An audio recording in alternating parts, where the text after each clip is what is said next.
Donald Trump indicted again, this time over January 6th, and allegations that he subverted the transfer of power to remain in the White House. Special counsel Jack Smith announced the indictment one day after former Hunter Biden business partner Devon Archer appeared on Capitol Hill to give testimony in a closed-door hearing. Here to provide his insights is former Assistant Federal Prosecutor for Northern California, Attorney John O'Connor. So, John, what do you think? Is it only coincidence that this indictment came after Devon Archer's damaging testimony about Biden family business dealings? Well, I don't think the timing is coincidental, but the indictment was going to come out at some time, and I think Jack Smith propitiously timed this to sort of take the shimmer off of what Devon Archer had said. It seems like it was kind of thrown together at the last minute. Do you think it's a real strong case? Well, I'll tell you what I think. I think if this case were brought in southern Indiana, the jury would throw tomatoes at the prosecutor. Unfortunately, it's going to be brought for Trump. It's going to be brought in D.C., and I think he's going to get convicted on this. It's a long, long indictment. It's 50 pages or so with a mountain of facts. But my problem with it is the indictment seems to say that Trump knew he'd lost the election because other people were telling him that. Well, I think anybody who has a sense of this knows that Trump truly believed he won the election. So did he think he was false in claiming that he'd won? I don't think so.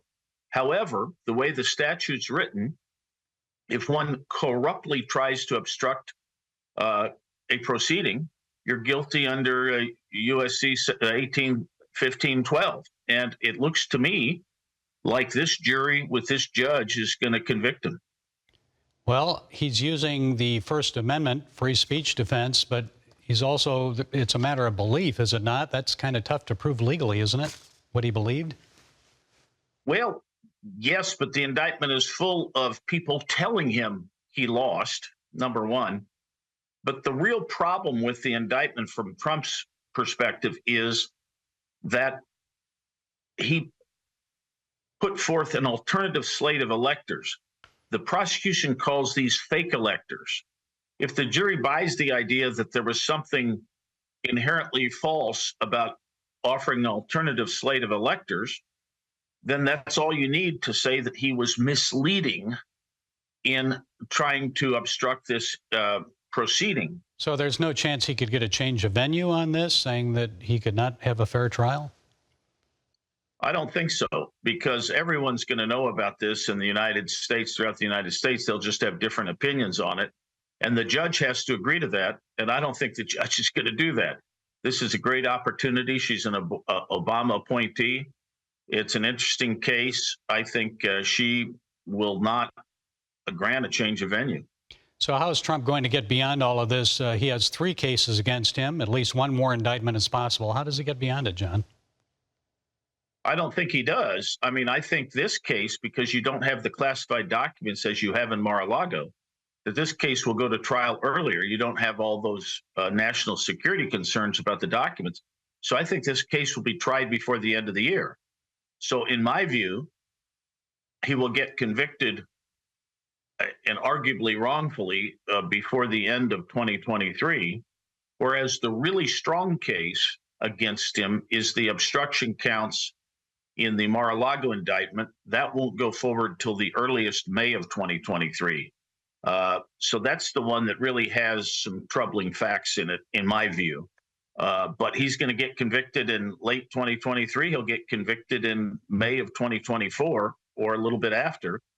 And this is going to have a very, very chilling effect on the election process, on the primary concept. I think that he'll get the nomination, but I think these indictments will hurt him in the general with the middle part of the voting populace. Well, and Joe Biden has his own problems. Devon Archer testified saying that Biden participated in at least 20 phone calls with foreign businessmen who are working deals with his son Hunter.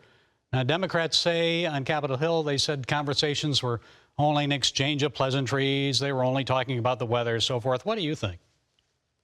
Well, first of all, the whole notion of these calls is that Hunter can get his dad on the phone at the snap of the fingers. That implies influence. You get the vice president on the line 24 times. You've got some influence, and that's what. And Archer said that they were peddling the quote illusion of influence. In fact, one would say they're selling the perception of influence. And guess what? Well, you also have acts by Biden that seem to help Hunter's clients. Now, you put those two things together, and you also have some evidence. It may not be dead bang, but you have evidence that Joe was benefiting financially from it. Certainly his son was.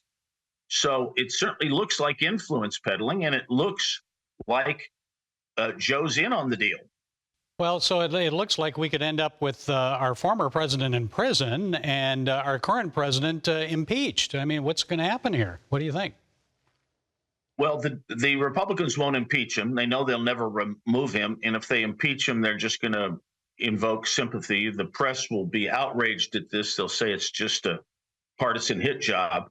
So I think it's best that they do maybe an impeachment inquiry, which is just an extended investigation, and let the jury of public opinion decide his guilt. I think it is pretty clear, at least by a civil standard. By civil standard, I mean a preponderance of the evidence. I think the preponderance of evidence would be that Biden was in on the deal and was allowing his son to sell his influence while Joe was profiting from it. So I think that's the best they can do, and I think that's the right way to do it. Impeachment would be too burdensome and time-consuming at this late stage in the day. Okay, I know you're keeping a close eye on it all. We are too. Attorney John O'Connor, always good to talk with you, John. Thank you for your time. We appreciate it. Thank you. Good talking to you.